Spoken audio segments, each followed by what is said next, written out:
Welcome to eVENT's Demystified podcast, where we explore and demystify the world of in-person, virtual, hybrid event AV production and technology by sharing insightful tips, tricks and tactics to make your events a success.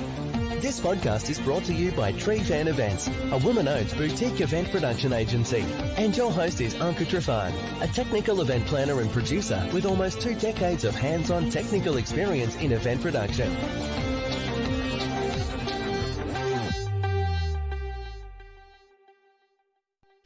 Welcome back to eventaboutit, the podcast series where we dive into some of the most challenging event stories shared by our amazing event professional community. I'm your host, 𝐂𝐻𝐸𝐿 Trifan, and with me, I have my fantastic co-host, Megan Martin. Hi, Megan. Hello. And before we jump into today's episode, I just want to take the opportunity to reflect on the incredible stories that have been shared with us thus far, and also thank everyone that has submitted them. We're still open to receiving a few more stories. If you cannot wait until we talk about it, you know which way you gotta go. There's a form in the episode notes, which we would love for you to share that one story that's just been sitting on your chest that you have to get it out. So please do so, because we would appreciate to understand what happened and then have some learning opportunity from it. Because I feel like all of those stories, the point of it is not just, oh, we get to talk about it and we, get to have a little bit of fun in the process, but also have some learning, some takeaways. And that's the whole idea behind this series. Wouldn't you say so, Megan? I mean, of course, that's the whole reason we're breaking these down, demystifying it, bringing the stuff from behind the curtain. We don't share enough of our war and hero stories, and there are so many important learnings. Like, we've gone through some scenarios that I've never encountered in my almost 20 years of event experience. And I mean, I hope I never have to encounter them, but I feel more confident, like, should the power go out, I now know exactly what we should be doing. Exactly. Or if there is like such a long procession with a song that never ends, maybe now we have a better idea how to handle that from ever happening again. So I'm curious, Megan, before we dive into today's stories, what is one of the maybe most creative or unexpected solution that you've seen someone come up with on the fly to solve a problem at an event? Yeah, so I thought about this pretty hard. There's quite a few examples, and one that actually I had to come up with on the fly. So I was doing an event in New York City. This was many years ago. And the person who was in charge of the speakers, so I was running logistics on this event, and there was a colleague of mine who organized all the speakers. One of the speakers we got was a double amputee, so no legs. And I asked her repeatedly going into the event, do we need a ramp? What is there a wheelchair? Like what kind of things do we need to accommodate the speaker? Oh no, don't worry. He always wears his legs, no wheelchair, like he can walk on the stage. We don't need a ramp, like was insistent. Yeah. We don't need it. I was like, great, perfect, because the room was tight. We didn't really have room for wide aisles for wheelchairs, so we just kind of went with it. That's what she said. Well, I went into the lobby about 30 or so minutes before the session to greet the speaker and welcome him. And he showed up in his wheelchair, not with his legs. And so I immediately started panic because we had no room in the room to put a ramp, let alone the time to install a Find the ramp. time and the people. Like, you don't just like snap your fingers and here's the ramp. Yeah, so there's no time for a ramp. The room was so small, like the aisles and the rounds, like they were snug. And so we had to quickly transition. After this, we had a little bit longer of a break, obviously, because I needed time to get in the room to readjust. And so as soon as the previous speaker was over, we extended the break time, got everyone basically out of the room, pushed the tables further away, like basically from the wall to the first table. We made that aisle wider. And we asked the speaker if he was okay, either presenting on the floor, like not getting on the stage, or we would had worked with security at the venue at the hotel who could physically lift Lift it. him in his wheelchair onto the stage because that was the only option. It's like there was nothing else Right. we could do. There was no room, there was no time to install the ramp. And thankfully, the speaker was so nice and we accommodated him like extra amenities, all the things, and we made it work. And thankfully, he was like, "No, I don't even want to be on the stage. I'd rather be on the floor." And so we adjusted the room, made the, a couple of the aisles wider if we could. And the guests were very kind about it as well. But like in a matter of 45 minutes, we had to readjust the entire room and come up with, you know, a scenario because we were not expecting the speaker to show up in a wheelchair. Yeah, no kidding, for sure. I think I've actually encountered a situation like that where somewhat in similar ways there's been a miscommunication between what was needed, and then you have the speaker that, is needing a ramp and you're like, there's no ramp. So yeah, I think the solution was same way, just have them present from the front of the stage, off the stage, which is not ideal, but I mean it worked, as Yeah. a last minute solution. I can think of something that now, this was my way to come up with a solution to my problem, because this is an event that I was working on as a video producer, and I was behind the scenes running graphics and video and content for this one conference. And it was, I don't know, like a 3-day conference. But one thing about this venue, it was in San Francisco, I think it was Marconi Center, something like that. And they were blasting the AC like it was the Arctic. Like when you can see your breath inside, it's probably You too could cold. see your breath, and it's like, is this cold enough by now, right? And I remember like my fingers were frozen. I didn't have mittens. This is the middle of summer. I didn't think I needed mittens just to operate because I'm freezing inside this ballroom after like 10 hours, being there. So this was me and my team. Like everybody was just shivering to death. And they're like perfectly fine. I'm like, how is everybody not dying right now? And you know how there's like those little heater, what are they called, under the food trays? What are they called? I think there's a name. Oh, like the little blue flame thing that go, Yeah, I but don't they know what like they're come in called, like but a yeah. little container, like a little Yeah. canister, and it warms up the food.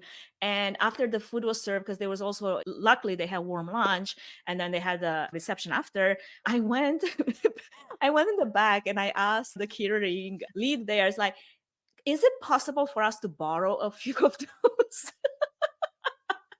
So I literally took a few of those and we were warming our hands on Oh top my of God. those because it was so cold. Like I was like, literally, I need my hands to be working because I'm pushing buttons. And if they're frozen, they're going to Yes. fall off. How am I going to do my job here? So I was warming my fingers on those little like flammable things that they're not really like flaming out there because they're actually supposed to be safe, right? But again, I was like, this was enough of a heat source that I needed to be able to make it that day. And sure enough, I went the next day and got me a pair of mittens. And I'm like, I am not going through this again. Right? But also, like, how those things can catch things on fire. Like, if it falls over or whatever, like, I can't imagine that that must have been a last resort for you to like It bring was a last flammable resort. I'm like, things next to like yeah, I was AV like, I equipment. gotta do what I gotta do. We're gonna Yeah, make wow. it through this day because right now, even my heart rate has dropped so low because I'm going in hibernation mode. That's how cold it's Basically turning into an ice block. basically. So yeah, that was me trying to solve the problem. It worked, and I would not advise people to do that, but it's like Yeah. last minute solution. What are you gonna do? So yeah, that was that. That's my story. I'm sticking with it. And with Adding that, space maybe heater to my toolkit of things to bring flashlights. a little, actually, Little I've seen people, for the hot I hands, big literally hot hands in there. I have seen people bring little space heaters, like especially like Yeah. the camera tags, where they like stuck in one position like for very long periods of times, and they would like put it next to them. What is this? But yeah, You I do what bring you out gotta my do. ski stuff and like have those breakable hot hands and like have a couple of Well, those. you know, they have those little hand warmers that, They you do. know, if Yeah. you have gloves, you can put them in, you know, but again, that involves you having them in your I pocket, mean, which of I do, course. but also, you know, having the gloves to somehow, you know, contain them. It's a whole operation. But yeah, sometimes like it makes me wonder, like, what is the purpose of literally blasting ballrooms with sub-zero temperatures? Because I mean, what is the point? I don't understand. It's like that costs money. Like somebody is obviously putting a lot of effort to cool those rooms, which is great. But there's a point where, like, There is. if you see your breath, maybe it's just one too many degrees under that it should be. For sure. I mean, it's a lot easier to warm up a room than it is to cool down a room, like playing catch up once the room is too hot. But I It's think they true. kind of went the extreme and like froze you out and never got it. Because you always Yeah, want the room much colder at the beginning of the day because body heat. And once you fill it with humans, exactly.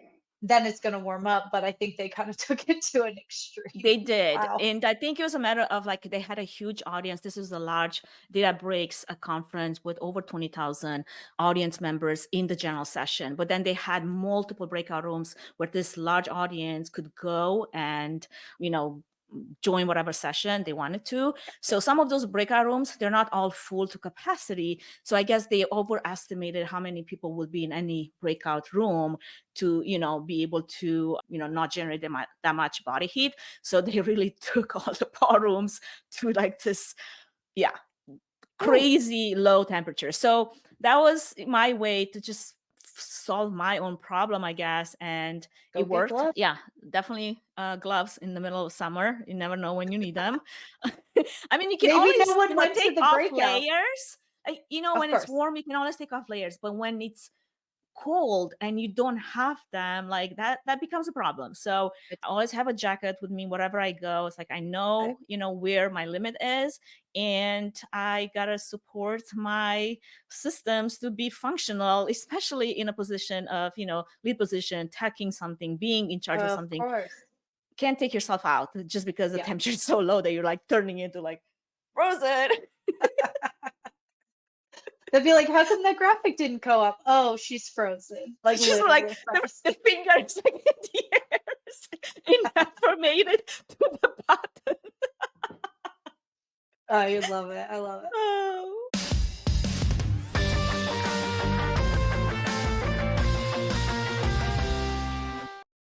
Anyway, our first story of the day comes from our good friends at Event Mender, Marian Van Buren. And I am very proud of not butchering his name. By now, I really learned how to say it because he's also been a guest on the podcast. I forgot which season, but we were talking about the Tinder of events. That was super fun. It was a great It was a conversation. great episode. Absolutely. So Marian is the event tech consultant for B2B events, founder at Event Mender, and co-host at Control-Alt-Event. And he sent us a story, which I found very interesting. And I think it's very appropriate that we break this one down because it might lead us to some other side conversation with something that's happening during our taping of this episode. And that would be the Olympics. So here's how the story goes. At the Web Summit, one of the cable cams, which are used to provide dynamic aerial views of the event, fell onto the audience. Everything came to an abrupt stop. The speaker on stage remarked, "We have some small technical issue," small, then disappeared, leaving the audience confused and uninformed for about 25 minutes without any updates or explanations. Okay, so before we jump into this incident and get first thoughts on what exactly just happened, let me explain to everyone that's listening what is a cable cam. Now, it's basically a type of camera rig that is suspended on cables, allowing it to move smoothly across large spaces like event venues or sports arenas. You see it actually at the Olympics in the gymnasium, if you're into gymnastics, I love, or any other space where they have to Football have a games, cable like The football camera games. that flies over the football field. Exactly. A lot of sports arenas would have those, and it's very much used to capture that aerial shot that provides a comprehensive view of the event. So in the context of, I guess, the Web Summit, my understanding that most likely it was used to give a bird's eye view of the audience and the stage. Yeah. Now, falling it onto the crowd, now that is another level of emergency, of a challenge. It's more than just technical challenge at this point. It's like logistical challenge. It's a safety issue, right? So I'm wondering, what are your thoughts on this, Megan? And have you faced any similar situation where you had to figure out, what do we do now? And obviously the way they handled this for 25 minutes does not seem like it was very well handled. Yeah, no, I mean, the first thing, obviously, when something aerial is falling, you have to make sure it didn't hit anyone. So the fact that's not included in the story, I'm gonna assume the That camera nobody got fell hurt. and no one got hurt. So that's the very first thing, because those things are heavy, the cables are heavy. I mean, and because they stretch across large areas, there's a lot of people that could have been impacted by this. So fingers Yeah. crossed that it's excluded from here because everyone was safe and the cables didn't hit a human. So that's first and foremost, making sure. The other thing is, I love the speaker saying we have a small technical issue, because obviously it's Very far small. greater, a small technical issue. I'm also hoping this camera was capturing a lot of B-roll and wasn't like the live stream camera. Like, I'm hoping they had an iMag or something I mean, it could have additional. been one of the live streams, but not necessarily, or one of the iMacs, but not the main one. Correct. So I mean, if one camera went out, you would think you'd had other ones, because that wouldn't be the main camera, but Let's still, hope. Let's hope.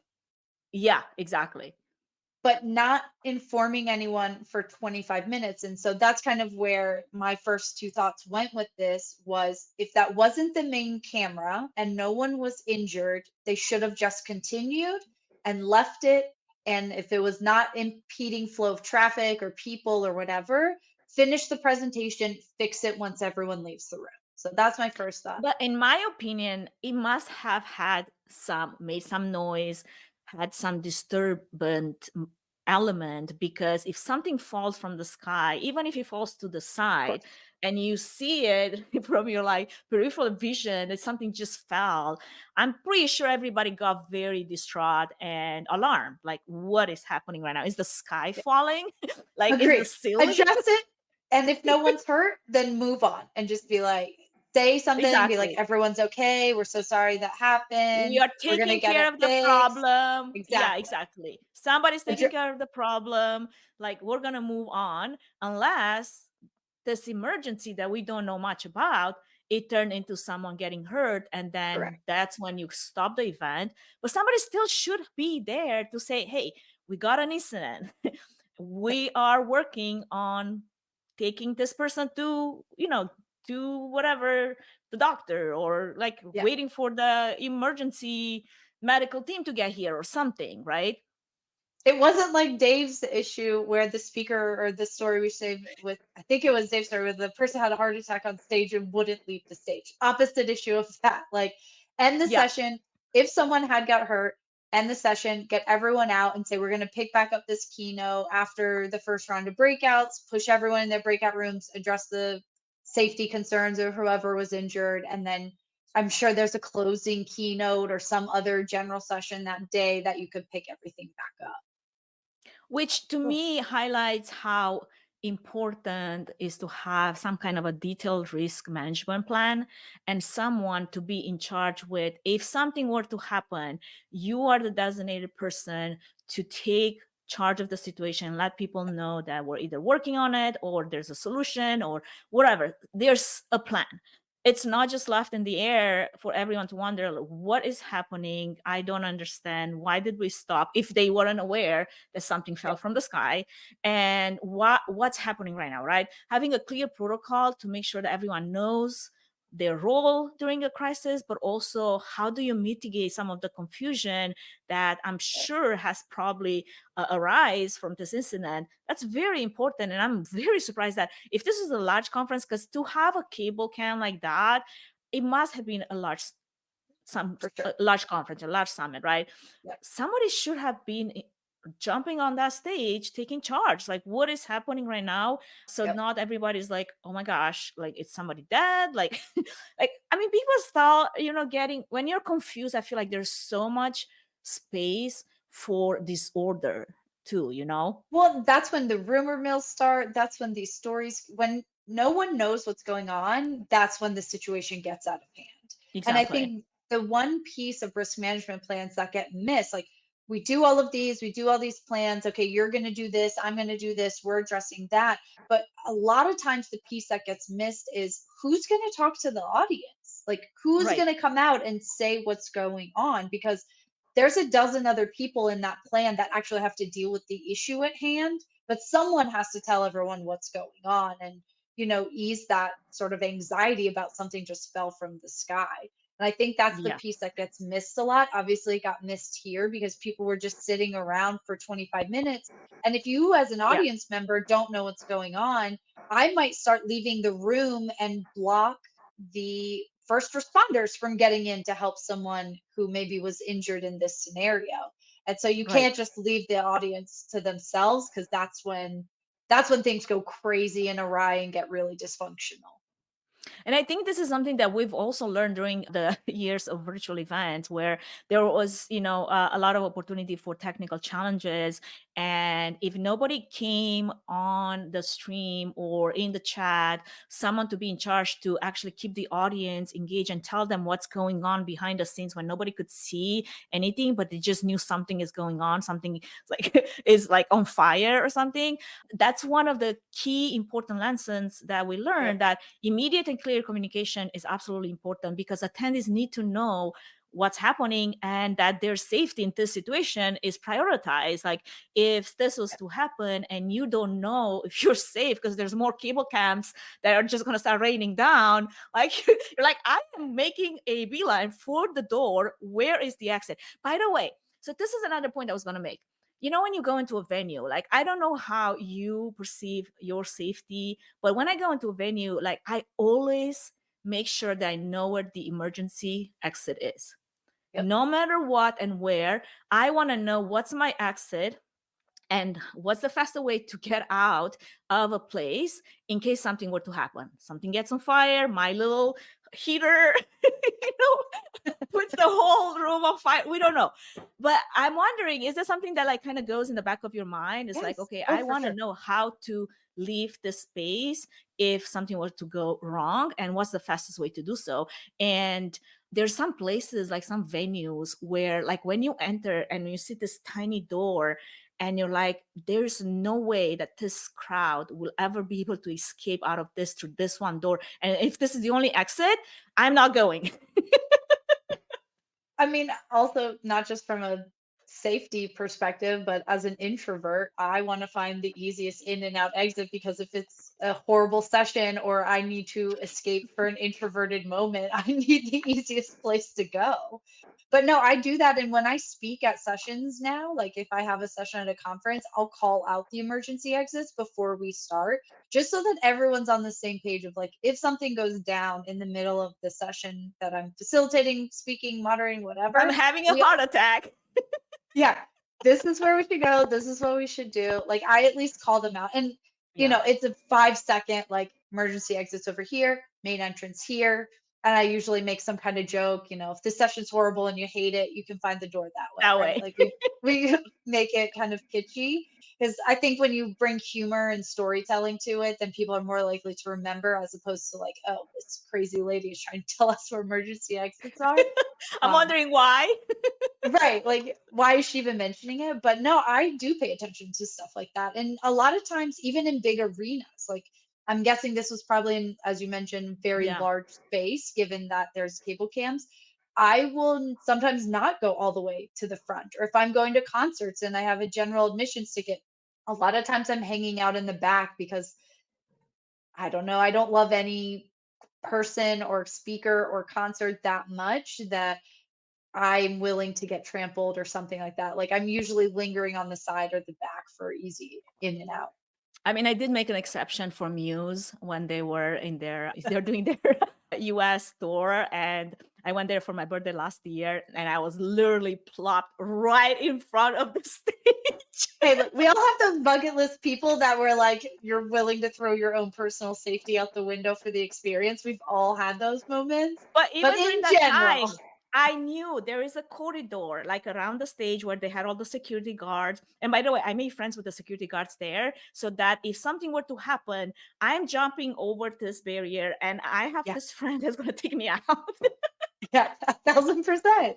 Thousand- And I hate that we're in a world where we have to think about that kind of stuff, but the world gets crazier and crazier every year. Like, I never thought someone would go on stage and slap someone. I mean, we've had Right. speakers get attacked on stage at conferences since that incident happened. What was that? I don't even remember what award show it was with Will Smith, but I think it was those are was the Grammys or one of those, like a big ones. one of those. Mhm. And Yeah. it's it's stuff that we do actively need to be thinking about and not waiting till something occurs before we address it. Like we know something at some point is going to happen. And so we have to think about stuff like that.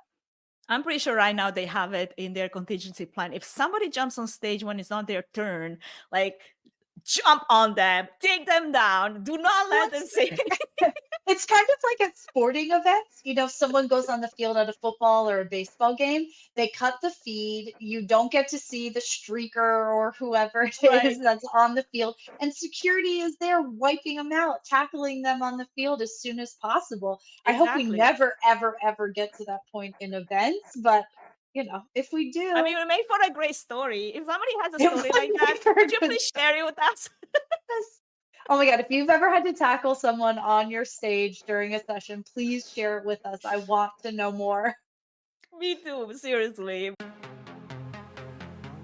Before we move any further, I wanted to give a quick shout out to our main sponsor, Trifan Events, which is a boutique event planning and production agency that will come alongside you, offering personalized event planning and technical support, strategic event design, production and technology management, and flawless execution for live, virtual, and hybrid events. The team at Trifan Events is passionate about planning and producing event experiences that get people involved with true moments of interaction, engagement, and co-creation, while offering white glove treatment throughout the entire planning process, enabling you to reach your event goals with the use of creativity, production tools, and event technology. To find out how Trifan Events can plan and produce your event become memorable, go to trifanevents.com.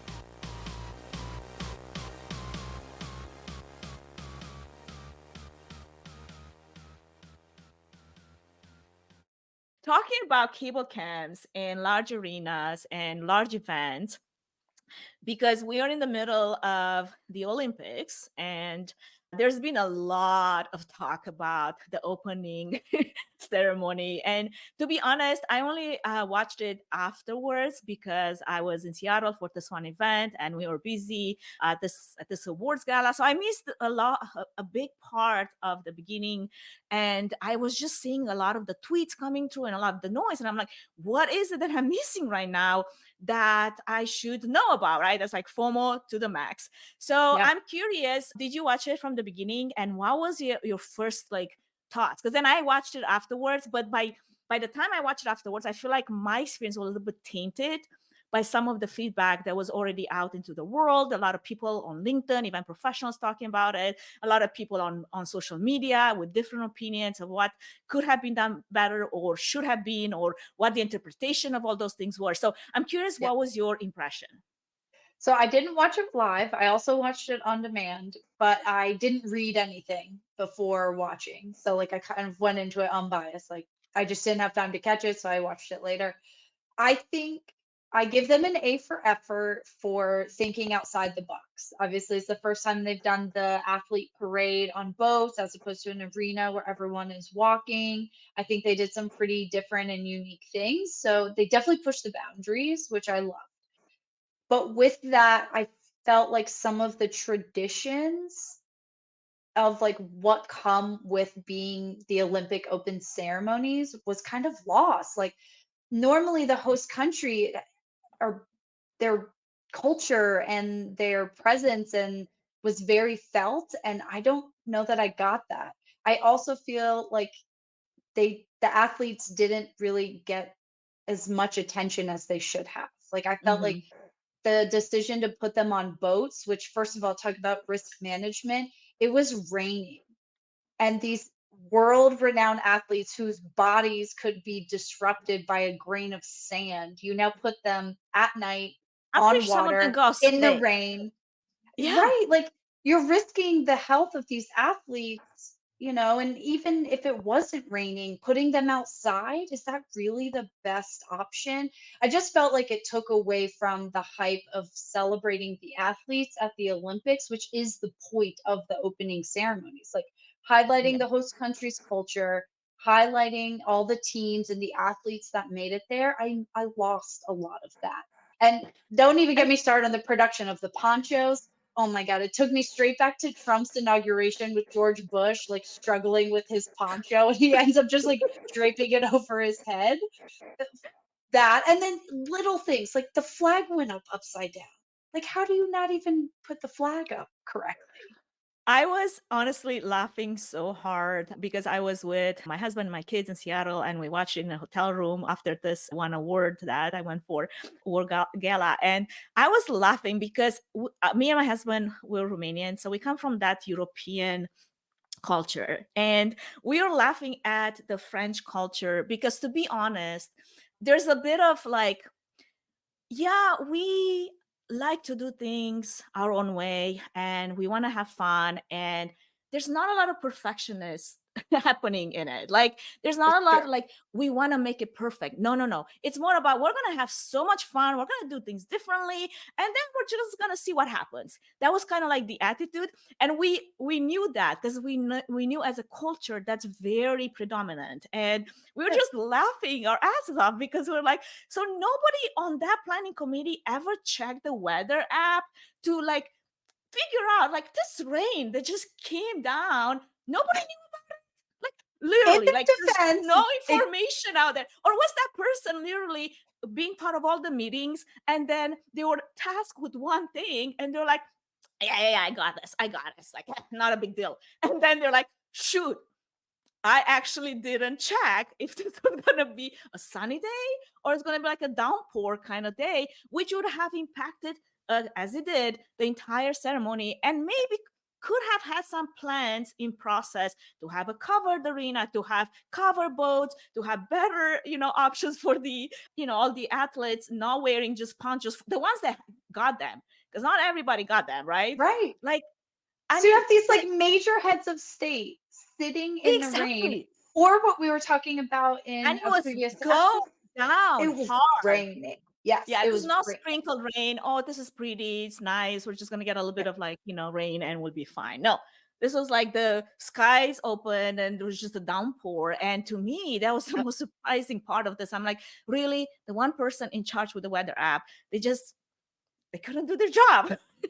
Well, even if it was supposed to be a sunny day, like when we think about planning our own events, if it's going to be outside, I always have a tent on standby in case there might be a chance of rain. We're going to put it up. Like there should have already been contingency plans in Yeah. place for if it was going to rain, because it made me think about one of our other episodes where we were talking about podiums and having computers and things at the podium, and just aesthetically what that looks like, Yeah. because your keynote stage is your most photographed stage. At the opening ceremonies, that main stage where the heads of state and the Olympic Committee are coming to give their welcome, that's very photographed. And so, one, you either have someone in a poncho, which you're in the nicest French suit you own that costs thousands of dollars, and you're going to cover it with a poncho. Give me a break. No way. Or the Exactly. alternative is some people had someone standing with an umbrella. And so now you Yeah. have someone in the background, which, is better than nothing. Now that umbrella holder is like probably the most famous person, like they got their 5 minutes of fame, right? Because they're like, oh, I held the umbrella for the French president or whatever, That's right? right.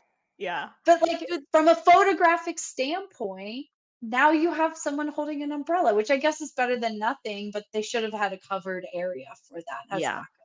Absolutely. Some of my most favorite moments, however, to their, I think they did embed some cultural elements, but I think they took it to a different level of what's the name? What would I call this? Like of creativity. Like they really stretched, what this looks like in the exploration of how could we be creative. And it came across different ways for different people based on how they looked at it. But one of my favorite parts was I love the Maria Antoinette concert. Like it was like the opera singer with the heavy metal band. To me, that Yeah. was like extraordinary. I mean, I got goosebumps. I'm like, I was literally like crying from that experience because it was so beautifully executed, right? I could only imagine what it was to be in person and to hear that. Yes. I hope the sound was just as good as it was on the stream if you're there in person. And then Celine Dion, oh my I gosh, mean, like that gave me another incredible. like incredible performance. So those are parts of that whole cultural exploration that were just beautiful and They were. extraordinary. And then there are other parts that are like questionable. I'm like, I'm not exactly sure where they're going with this. I'm not exactly sure what this is supposed to mean, but I get it. Like from a creative point of view, like they're obviously trying to explore what that is and what that means. There's a lot of splash on backlash, I think, because of some of the choices they've made. But again, I totally understand a lot of that. European culture is very free, very like, a gay, like in a way, like happy-ish, like Yeah. very like, we don't care. It's like, this is fun. We're going to do, whatever feels good for us. And they explored that to extents for sure. But yeah, there's some technical and logistical elements, and even like the flag upside down. Like nobody thought about practicing that. I mean, you're handed this flag. Did you like practice how this was going to work? Like if I'm handing you the flag this way up and you open it this way and you put it up this way, it's going to come up with the right rings. But if you turn it upside down and nobody knows, and now you open it the other way, it's like nobody practiced that. Like you I think mean, that we've would be a said big it deal. 1,000 times on these episodes. Like, this is why we have rehearsals. Like, Yes. this is why we run through things. This is why we practice. Even if executives don't want to practice, you need to force them to But a big practice. deal is to open a flag Yeah, and I hang know how to it. put up a flag. It's no big deal. Exactly. No, it kind of is a big deal. And like on a small scale at your conference, is it the end of the world? No, but this was the literal global stage. Like Exactly. And everyone in the world is watching you practice how to put the flag up. exactly. And that was another takeaway. I was talking with my husband. It was like, on a national stage, you do all of those mistakes and whatever, and you're, kind of like out of the box, different. That's fine. But on a global stage, it is not. Because you are not understood like you would be by your very own people that will give you more grace if this didn't work out as well as could have, right? Sure. But on a global stage, like after having had those opening ceremonies done so beautifully in the years past in different countries, different cultures, like there's a level of expectation that is just part of that experience. And unfortunately, there's no grace there. Like everybody There's not. knows there's the top people, top leaders, top professionals that work for this event. You can go wrong and amiss and just like creatively just leave things unchecked because you're too busy, trying to have people fly in the air for this one I mean, it almost experience. the 2020 opening ceremonies to me were probably more challenging because it was the middle of COVID. I mean, they postponed Yeah. the Olympics to what 2021 to be able to do it. They were under far more restrictions than we were for 2024, and I felt like they executed better. Now, again, different cultures. That was Japan versus France, so different cultures, different Way different. expectations, completely different. So, like, I'm giving some grace there because different, way to execute programs, but they had a harder challenge in front of them, and I felt like they rose to the occasion where there were some very basic, very minimal things at the opening ceremonies that went completely missed. And I felt I like mean, they kind of missed their audience more than anything. Those are there to open the games and highlight the athletes. That's always yeah. been my interpretation of the opening ceremonies, and I don't feel like we got that. Yeah. I mean, Japan and the Japanese people, there's a reason why tiger moms are tiger moms. You Don't don't hear disagree. that of other cultures, right? So I mean, you can understand the level of perfectionism they try to Of attain. course. Of course. In a culture that's a little bit more, laid back, Latin culture and French and Spanish and a lot of the area there, like we understand what it's like to we're gonna have fun, we're gonna be creative, but probably we're not gonna hit all the check marks as hard as everybody expects, and to their disadvantage, because I feel like they had a lot of potential. I mean, some of the Yeah. lighting show, the production wasn't bad. I mean, I love the, especially when they had a laser show from the Eiffel Tower. It was so beautifully done, right? It's like that takes a lot of production and a lot of good people behind the scenes to make that work. Yeah. It's just there was other elements in there that was just could have been better. It could have done be a little bit more tied up, more practice, so that we don't have to talk so much about it. Yeah, absolutely. I mean, it just also makes me think back to the first story of the cable cam failing. Like, what if that had happened across one of those boats? Or like, what if that happened in the arena, like on a global scale of that? I mean, that's honestly why convention centers don't let you fly a drone inside, because like, what Yeah, happens if that drone hits a light and falls on people? And yeah, yeah, I can. I exactly. would actually love to see the risk management plan for something like the Olympics, or like we're in election season in the US. So, like, what's the risk management plan for the RNC and the DNC and election days in the Olympics? Like, I'd love to see that risk management plan, because I mean, it's probably a binder thick of every scenario. Right? It's It's like, crazy. oh, 400 pages. There you have it Probably, on your desk. right?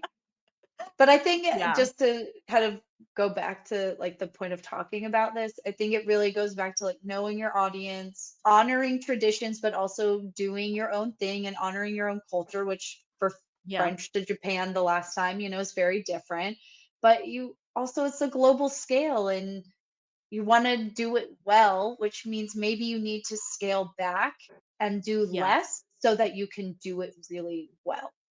And yeah, and I think, like, I understand that, they really wanted to take a lot of creative agency on what the French culture is and their history and all of that.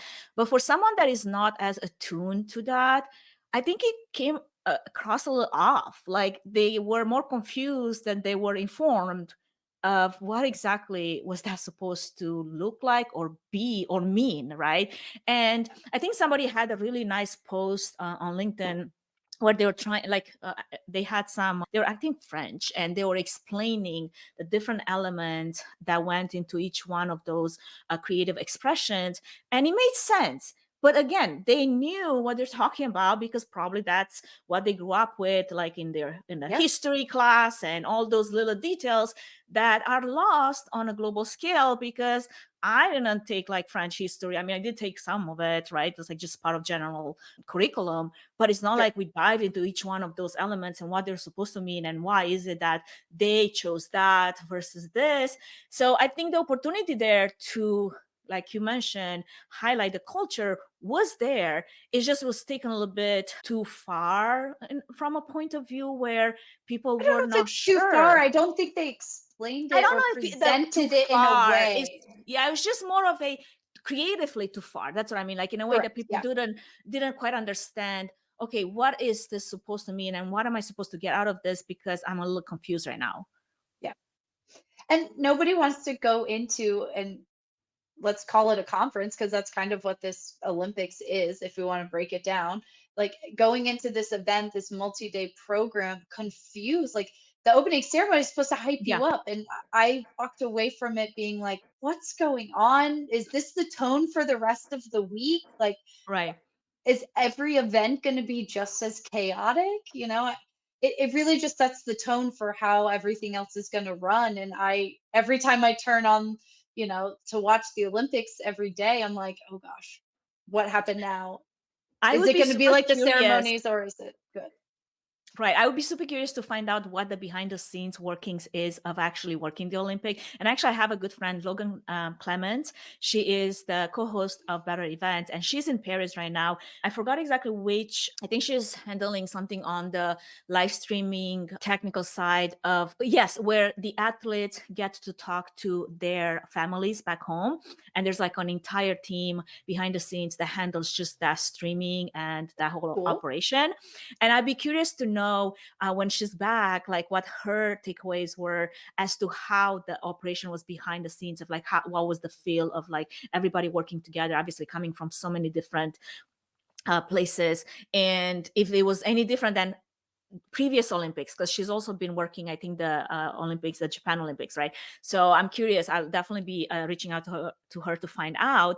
And I'm sure they're going to have an episode on Better Events talking about it. But to your point, I think it's so important, even in your branding and in the way you choose the messaging for your event, to not confuse people, like to make sure that you're crystal clear as to what is the expectation when you come to this event or to this conference. What is the expectation and the outcome that you should live with, so that people don't like, I feel like a lot of the reasons why maybe people don't register for, events and conferences until very last minute is because they're probably not that crystal clear. It's like why they should, what exactly is the benefit for me or the outcome that I need, to get out of this, and is it worth it, my time? And there's a lot of loss in that, like, gray area of, not being clear of what you're supposed to deliver.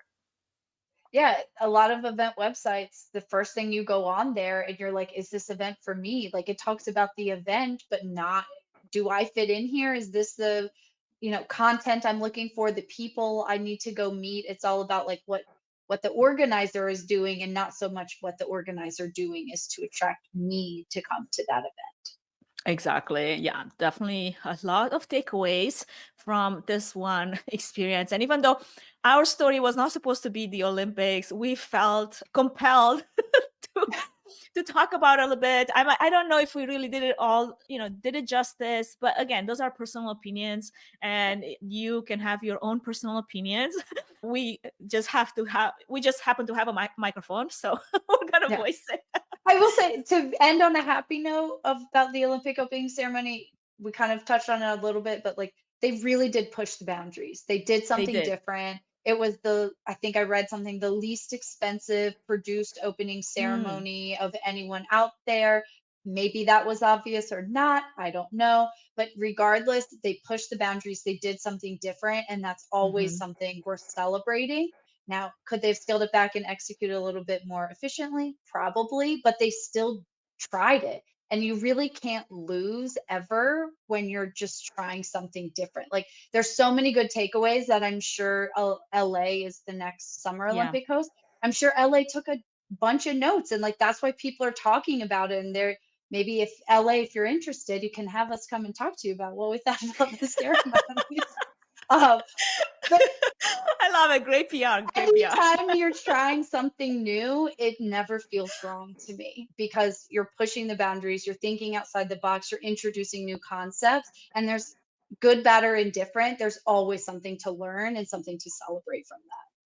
You're absolutely right. And even like being creatively out there, that's okay. Like to Yeah. me, that is absolutely acceptable because again, it's an exploration into a space that nobody has yet entered. And that's kind of like opening the door to this like new dimension. And to me, that there's a lot of benefits to that. Yeah. And I know there's a lot of people that are so like traditional, and they're like, there's no way, this is a sacrilege, this is this or that. It's like, but really is it? Because like if I wanted to paint my house like 3 different colors every wall, like that's my creative expression of how I want my house to look, right? So it's Yeah. like, to their defense, like they decided that that's how they wanted to express themselves and project to the world what that creativity looks like for Yep. them. So kudos for that, because it takes a bit Great. of boldness and it takes a little bit of courage to Absolutely. stand on the global stage and be like,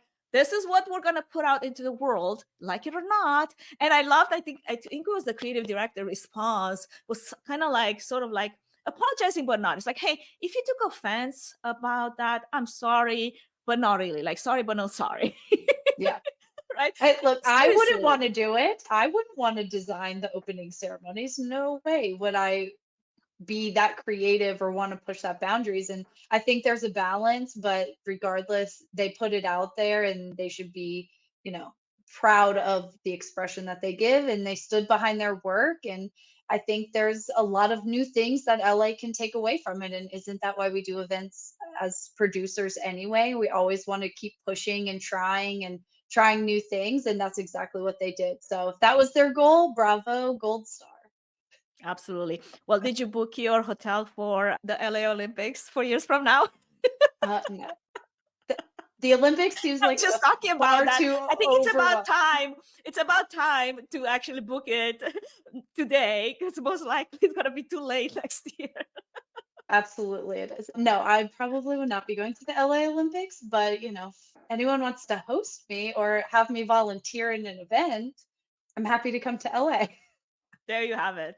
Well, with that, I think we're going to wrap today's episode. And I hope that there were some good takeaways from this entire experience, the story that we shared that was submitted by Marian, and then our own creative expression of what the Olympics could have done better, should have done better, but also did really good.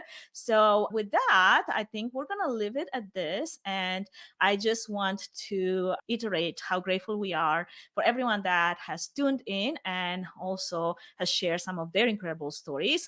Your experiences and your insights is what makes this series so special. And we truly enjoy hearing from you and diving into those stories. With that, we'd love to actually hear more from you. So if you do have that one story that, like I said in the beginning, is sitting on your chest and you want to get it out, there is a form that you can use to submit it so we can feature it in our future episodes. And if you're enjoying the podcast, please take a moment to subscribe on YouTube and Spotify. It's a small action that makes a big difference in helping us reach more listeners. We're also active on LinkedIn and Instagram, so connect with us there if those platforms are more your style. Your support is really essential to keeping these valuable discussions and lessons learned coming. A big thank you to you, Megan, for co-hosting the series with me. Also to Fun Event Productions for all the behind-the-scenes support and work, and our podcasting team, Kitcaster, for helping us bring quality guests to the show. Thanks for listening. Thank you, Megan, and we'll see you next episode with some more fun stories to demystify. See you on the next one. Well, until then, stay inspired and continue to push the boundaries of what's possible in eVENT.